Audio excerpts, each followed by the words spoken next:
नमस्कार, आपका स्वागत है। मित्रों, मोहिनी एकादशी वह शुभ दिन है जब हमें अपने मन और आत्मा को शुद्ध करने का दिव्य अवसर प्राप्त होता है। यह एकादशी भगवान विष्णु के मोहिनी स्वरूप की स्मृति में मनाई जाती है, जो सांसारिक मोह को दूर करके भक्त को सत्य और भक्ति के मार्ग पर अग्रसर करती। वर्ष 2025 में मोहिनी एकादशी का यह पावन व्रत गुरुवार 8 मई को रखा जाएगा। इस दिन एकादशी तिथि का प्रारंभ सुबह 3:46 पर होगा। इसी दिन व्रत और पूजन की सभी विधियां संपन्न की जाएंगी। अगले दिन 9 मई को व्रत का पारण प्रातः 5:43 से लेकर 8:01 के बीच किया जाएगा। यह एकादशी आत्मिक जागृति, मन की शांति और भगवान की कृपा पाने का विशिष्ट अवसर है, जिसे श्रद्धा और भक्ति से मनाना अत्यंत कल्याणकारी होता है। इसी दिन भगवान विष्णु ने मोहिनी रूप धारण किया था। कथा के अनुसार जब समुद्र मंथन हुआ तो अमृत निकला। देवताओं और असुरों में इस बात पर विवाद हुआ कि अमृत किसे मिले। तभी प्रभु ने मोहिनी रूप धारण किया। उनका रूप देखकर असुर मोहित हो गए और अमृत देवताओं को प्राप्त हुआ। इस प्रकार भगवान ने मोहिनी रूप में धर्म की रक्षा की। जो भी श्रद्धा से इस दिन व्रत करता है वह भी मोह के जाल से मुक्त हो जाता है। सज्जनों, अब जानिए इस व्रत की विधि। यह केवल उपवास नहीं है, बल्कि आत्मा की साधना है। 8 मई को ब्रह्म मुहूर्त में उठकर स्नान करें। स्वच्छ वस्त्र पहने आसन पर बैठकर भगवान विष्णु का ध्यान करें। तुलसी, पीले फूल, चंदन, धूप और दीप से पूजा करें। भगवान के प्रिय मंत्र ओम नमो भगवते वासुदेवाय या ओम विष्णुवे नमः का जाप करें। यदि स्वास्थ्य अनुमति दें तो निर्जल व्रत करें, नहीं तो फलाहार लें। इस दिन अनाज, चावल, दाल, लहसुन, प्याज और तामसिक भोजन से परहेज करें। दिन भर हरि नाम का स्मरण करें, गीता का पाठ करें और भगवान की कथा सुनें। रात्रि जागरण का भी विशेष महत्व है। यदि संभव हो तो रात भर भजन, ध्यान और हरि नाम में समय बिताएं। यह रात्रि आत्मा की जागृति का समय होती है। 9 मई को ब्रह्म मुहूर्त में जब सूर्य की पहली किरण फूटे तब गाय को हरा चारा खिलाएं। किसी गरीब को अन्न या वस्त्र का दान करें और फिर प्रभु का नाम लेते हुए सात्विक भोजन के साथ व्रत का पारण करें। धर्म प्रिय आत्माओं,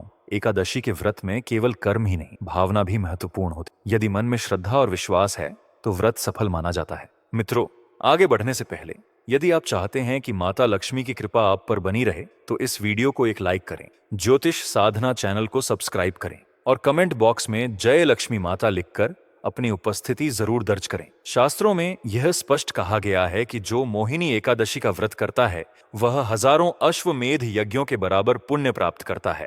पुरुष इसे श्रद्धा से करता है तो पितरों को सद्गति मिलती है, और स्त्री इसे करती है तो उसे अखंड सौभाग्य, संतान, सुख और अंत में भगवान की प्राप्ति होती है। पर सोचिए, आज के समय में जब जीवन दौड़ भाग से भरा है और हर कोई उलझनों में घिरा हुआ है, तो कौन हमें सच्चा मार्ग दिखाएगा? सही व्रत विधि क्या है? शुभ तिथि और मुहूर्त कौन सा है? यह सब जानने के लिए हमें ऐसे स्थान की आवश्यकता है जहां हर बात शास्त्रों के अनुसार बताई जाए। ऐसा स्थान जहां हर शब्द मंत्र के समान असर करता हो, जहां हर कहानी हमें जीवन की सही दिशा दिखाए और जहां व्रतों की बात सिर्फ एक परंपरा न होकर आत्मा के जागरण का जरिया बन जाए।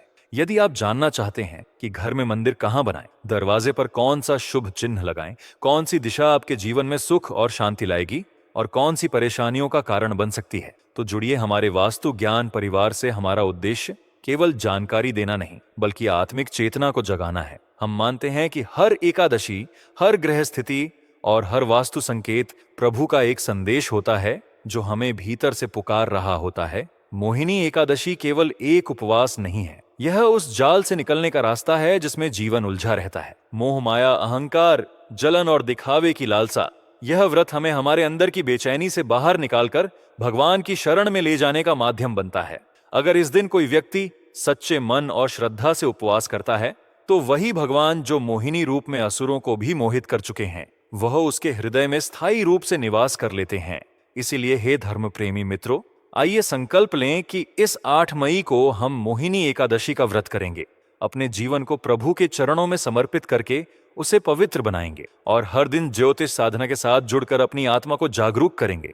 क्योंकि जहां व्रत होता है वहां शक्ति होती है, जहां श्रद्धा होती है वहां सफलता होती है, और जहां वास्तु ज्ञान होता है वहां जीवन को सही दिशा मिलती है। मित्रों, जहां व्रत होता है वहां त्याग होता है, जहां त्याग है वहां तप है, और जहां तप है वहां प्रभु की कृपा निश्चित होती है। मोहिनी एकादशी ऐसा ही एक पवित्र तप है। ऐसा व्रत है जो केवल पापों को मिटाता नहीं, बल्कि जीवन को प्रकाशित करता है। अब मैं आपको वह प्राचीन कथा सुनाने जा रहा हूं जिसका सिर्फ श्रवण करना ही पुण्य देने वाला है। हे श्रद्धालुजनों, यह घटना सतयुग की है। एक बार युधिष्ठिर महाराज ने भगवान श्री कृष्ण से कहा हे मधुसूदन, कृपा करके मुझे मोहिनी एकादशी की महिमा बताइए। यह व्रत कब आरंभ हुआ, किसने इसे सबसे पहले किया और इसका क्या फल मिलता है? भगवान श्री कृष्ण मुस्कुराए, उनकी आंखों में करुणा झलकने लगी और उन्होंने कहा, हे धर्मराज, तू अत्यंत पुण्यशाली है जो ऐसे दिव्य व्रत के विषय में जानना चाहता है। ध्यानपूर्वक सुन, मैं तुझे उस कथा की ओर ले चलता हूँ जिसे स्वयं ब्रह्मा जी ने नारद जी को सुनाया था। एक समय की बात है, सारस्वत प्रदेश में भद्रवती नामक नगर था। वहां धनपाल नामक एक वैश्य रहता था। वह धर्मप्रिय, गौभक्त और ब्राह्मणों का सेवक था। उसके 5 पुत्र थे, लेकिन उसका 5वां पुत्र धृष्ट बुद्धि बहुत ही दुष्ट, पापी और बुरा आचरण करने वाला था। वह नारी संग, शराब, चोरी, जुआ, हिंसा और गलत कामों में लिप्त रहता था। उसके पिता ने कई बार समझाया, लेकिन वह नहीं सुधरा। आखिरकार धनपाल ने उसे घर से निकाल दिया। वह जंगलों में भटकता रहा, भूखा प्यासा, नशे में डूबा हुआ। पशु से भी बुरा हाल हो गया था। एक दिन जब वह बहुत भूखा था, तब एक काशी आश्रम में पहुंचा। वहां महामुनि कौंडिन्य का आश्रम था। अर्षि ध्यान में मग्न थे। दृष्ट बुद्धि उनके चरणों में गिर पड़ा और बोला, हे मुनिवर, मैं बहुत बड़ा पापी हूँ, कृपा कर मुझे सही मार्ग दिखाइए। अब मैं जीवन सुधारना चाहता हूँ। राशि ने ध्यान खोला, आंखों से दिव्य दृष्टि डाली और कहा, हे वत्स, तेरा कल्याण हो। यदि तुझे मुक्ति चाहिए तो मोहिनी एकादशी का व्रत कर। यह व्रत तुझे सभी पापों से मुक्त कर देगा। दृष्ट बुद्धि ने श्रद्धा और नियम के साथ व्रत किया। भगवान की कृपा से वह पापी व्यक्ति पुण्यात्मा बन गया और अंत में वैकुंठ धाम को प्राप्त हुआ। हे मित्रों, यह कथा केवल एक चरित्र की नहीं, बल्कि यह प्रमाण है कि व्रत में कितनी शक्ति होती है। व्रत से मन पर नियंत्रण आता है, इंद्रियां संयमित होती हैं और आत्मा प्रभु के और करीब पहुंचती है। आप सोच रहे होंगे, क्या हम जैसे गृहस्थ भी यह व्रत कर सकते हैं? तो सुनिए, एकादशी व्रत खास तौर पर गृहस्थ जीवन के लिए एक वरदान है। ब्राह्मण, क्षत्रिय, वैश्य, शूद्र सभी इसे कर सकते हैं। स्त्रियां, पुरुष, बच्चे, बुजुर्ग सभी के लिए यह व्रत लाभकारी है। अब जानते हैं कि इससे क्या लाभ होते हैं। जब आप मोहिनी एकादशी का व्रत करते हैं तो पिछले जन्मों के पाप मिटने लगते हैं। आत्मा हल्की और शांत होती है, मन शुद्ध होता है और चेतना ऊंची उठती है। जो रोग शरीर में होते हैं, जो दोष घर में छिपे होते हैं, जो अशांति मन में बसती है, सब इस व्रत की शक्ति से समाप्त हो जाते हैं। जो स्त्रियां संतान चाहती हैं, उन्हें योग्य संतान मिलती है। जो युवक विवाह की प्रतीक्षा में हैं, उन्हें उचित जीवन साथी प्राप्त होता है। जो व्यापारी सफलता की राह देख रहे हैं, उनके नए रास्ते खुलते हैं। और सबसे महत्वपूर्ण, जो इस दिन हरि नाम जपते हैं, जो श्री विष्णु सहस्त्र नाम का पाठ करते हैं, उनका जीवन सार्थक हो जाता है। अब सोचिए, केवल एक दिन के इस संकल्प से इतनी कृपा मिल सकती है। क्या हम यह अवसर जाने देंगे? और हे सज्जनों, व्रत करना एक बात है, लेकिन उसे सही दिशा और पवित्रता से करना दूसरी बात है। यहाँ वास्तु ज्ञान आपका साथ देता है। आप किस दिशा में पूजा करें, दीपक कहाँ रखें, भगवान को कौन से रंग पसंद है, तुलसी का पौधा कहाँ हो, इन सब सवालों का जवाब आपको सरल भाषा में ज्योतिष साधना से मिलता है। हमारा लक्ष्य सिर्फ जानकारी देना नहीं, बल्कि आपके हृदय में प्रभु का एक मंदिर बनाना है। हम यह भी बताते हैं कि एकादशी के दिन कौन से संकल्प लें, किस जगह बैठकर जप करें और किस समय ध्यान करें, ताकि ऊर्जा भीतर से उठे। जब आप ज्योतिष साधना से जुड़ते हैं तो आपको सिर्फ एक वीडियो नहीं मिलता, आपको मिलता है एक सत्संग, एक संत की वाणी, एक सही दिशा। अब अंत में यह समझिए कि मोहिनी एकादशी केवल एक दिन की तिथि नहीं है, यह प्रभु की माया से बाहर निकलने का रास्ता है। इस संसार के समुद्र में, जहां हर जगह मोह, माया और भ्रम का जाल फैला है, यह एकादशी एक नौका की तरह हमें पार ले जाती है। तो हे आत्मन, क्या आप उस नौका पर चढ़ने के लिए तैयार हैं? क्या आप 8 मई को व्रत, उपवास और भक्ति का संकल्प लेंगे? क्या आप मोहिनी एकादशी के दिन अपने घर को पवित्र करेंगे? क्या आप वास्तु ज्ञान से जुड़कर हर व्रत और हर पर्व को श्रद्धा और समझदारी से मनाएंगे? तो आइए इस मोहिनी एकादशी पर हम सभी मिलकर प्रभु से प्रार्थना करें। हे श्री हरि, मेरे हृदय को भी मोह से मुक्त कर दो, मेरी आत्मा को सत्य की ओर मोड़ दो, मेरे जीवन को तुम्हारी सेवा में लगा दो और मुझे मोहिनी एकादशी का सच्चा फल दो। हे मित्रों, जहां एक ओर सन्यासी लोग जंगलों में ध्यान करते हैं, वहीं घर परिवार में रहने वाले लोग भी भगवान की भक्ति के अधिकारी होते हैं। मोहिनी एकादशी खास तौर पर ऐसे लोगों के लिए एक वरदान है। गृहस्थ जीवन में यह व्रत और भी जरूरी हो जाता है, क्योंकि उनका जीवन जिम्मेदारियों और रिश्तों से जुड़ा होता है। इन उलझनों के बीच यह व्रत एक सहारा बनता है, जो जीवन को सही दिशा में आगे बढ़ाता है और ईश्वर की ओर मोड़ता है। खुद से कहें, आज मैं मोहिनी एकादशी का व्रत करता हूँ और हर क्षण प्रभु की स्मृति में बिताऊंगा। इसके बाद स्नान कर लें और पूजा स्थान को अच्छे से साफ करें। अगर हो सके तो उत्तर पूर्व दिशा की ओर मुंह करके बैठें, क्योंकि यह दिशा आध्यात्मिक ऊर्जा से भरी मानी जाती है। वातावरण शांत और शुद्ध रखें, जिससे मन स्थिर हो सके। आज का दिन बाहरी दुनिया से थोड़ा विरक्त होकर अपने भीतर झांकने का है, इसलिए टीवी, मोबाइल और अन्य व्यर्थ शोरगुल से दूरी बनाएं। पूजन सामग्री में भगवान विष्णु की तस्वीर या मूर्ति, तुलसी के पत्ते, पीले फूल, चंदन, धूप बत्ती दीपक, अक्षत फल और पंचामृत को शामिल करें। भगवान को पीले वस्त्र अर्पित करें क्योंकि यह रंग उन्हें अत्यंत प्रिय है। पूजा करते समय अपने भीतर छिपे अज्ञान, अभिमान और मोह का अंत करने की प्रार्थना करें। एक मंत्र जैसे एयूएम नमो भगवते वासुदेवाय या श्री राम जय जय राम का पूरे दिन जाप करते रहें। मंत्र का उच्चारण आपके मन को एकाग्र करेगा और आध्यात्मिक ऊर्जा प्रदान करेगा। अब कुछ खास वास्तु उपाय जिनका पालन करना शुभ होता है। सबसे पहले तुलसी माता का पूजन करें। तुलसी के पास दीपक जलाएं और एक दीपक उनके नीचे भी रखें। यह क्रिया उत्तर पूर्व दिशा में करना अत्यंत लाभकारी माना गया है। फिर घर के मुख्य द्वार की सफाई करें, गंगा जल का छिड़काव करें और हल्दी या कुमकुम से शुभ चिन्ह जैसे एयूएम,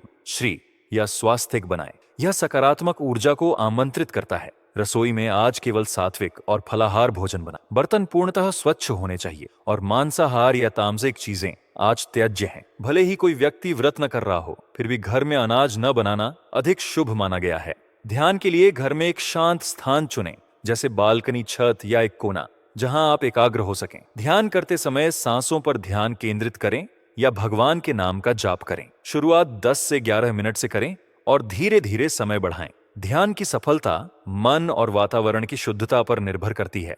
वास्तुशास्त्र भी यही सुझाव देता है कि साधना के लिए सही दिशा, रंग और वातावरण अत्यंत महत्वपूर्ण होते हैं। व्रत केवल न खाने का नाम नहीं है, यह आत्म अनुशासन, मन की स्थिरता और प्रभु से जुड़ने की एक प्रक्रिया है।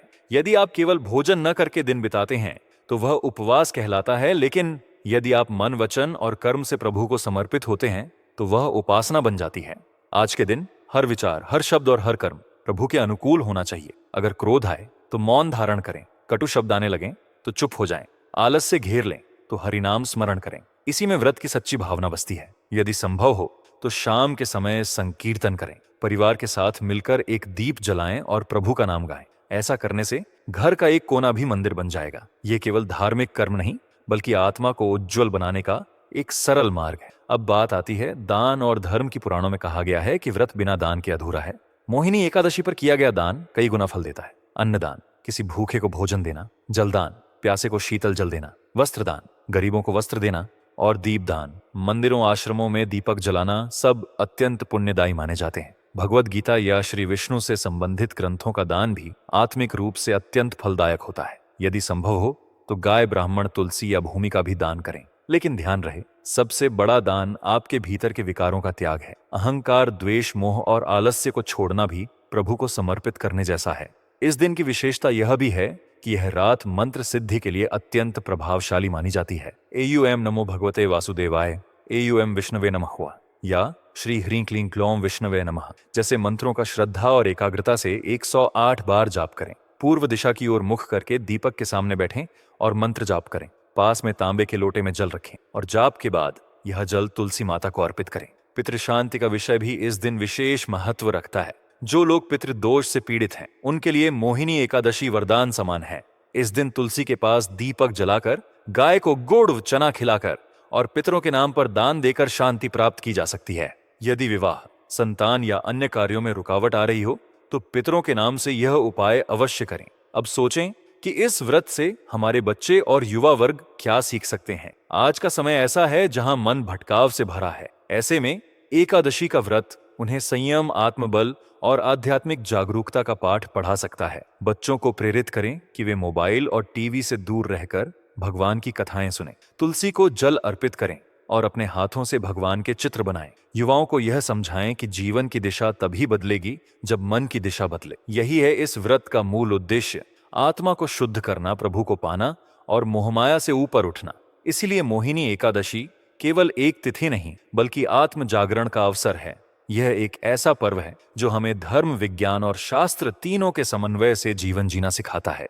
इस दिन का हर क्षण एक साधना है, एक समर्पण है और एक परिवर्तन का निमंत्रण है। जय श्री विष्णु।